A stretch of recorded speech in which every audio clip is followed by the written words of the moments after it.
ସବୁବେଳେ जल्दी जल्दी रे डिसीजन नहीं आउ सेई डिसीजन पाई परे मते पस्तेबाकू पड़े। मो मूड रे किछि ठीक ठिकाना नहीं। एबे मु हसुची गोटे सेकंड परे कोन पाई मो मूड ऑफ हेजो से कथा भी मते जाना नथिबो। बाहर बहुत खरा होउची सेति पई हम दी जण दुटा छत्ता और पानी बोतल धरि के बाहर को बाहरी आसी। किंकु किछि पैसा विड्रॉ करिबार थिला आउ आम रूम पाखो एटी बंद थिला। एक्चुअली हसिबार कारण होउची हमको एबे आहुरी 1 किलोमीटर चलीबाकू पड़िबो। मुंड फटा गरम रु आसी एसी भीतर पसी गला परे जेमिति जीवन पसी गला परे लागुची। मां को आसीबा पई एटी केते सुंदर रे साजसजा सब स्टार्ट हे गलानी। बेले प्रथमे बाहरी गलो विशाल मेगामार्ट जोटी की दीदी किछि टॉप्स आनिबार थिला हेले एते किछि पसंद आसलानी। बस गोटे धरिकी ही आस्तिलु जोटा कि मु वीडियो बनेया को भूली ही जाईछि। एठी गला परे से एमिति ही टाइम पास करंती। एटा फर्स्ट टाइम नुह, एटा सब बेले ही एई थाए। आ मो हातर जो बैग टी देखुचंती या भीतर मो टॉप्स टा अछि। मने थिबो सेदिना जुडियो रो मो जो टॉप्स टा आनथिली सेटा एक्चुअली रे मते सेठी भल लागिथिला।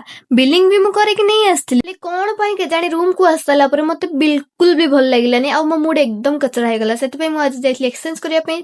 फर्स्ट ऑप्शन में एटा देखिथिले, देन सेकंड रे मु एटा देखिली। कहया गले मते एथरो कलेक्शन बिल्कुल ही भल लागि नथला। आ ए दिटा भितर मु बहुत कंफ्यूज हेले। देन जा हेले गोटे ही आनिली जेतु एक्सचेंज तो करिया को पड़िबो भाई, आ किछि उपाय ही नाही। ए वीडियोटी मु एठी एंड करछि। त वीडियोटी भल लागिथिबो लाइक एंड सब्सक्राइब कर देबे। टाटा।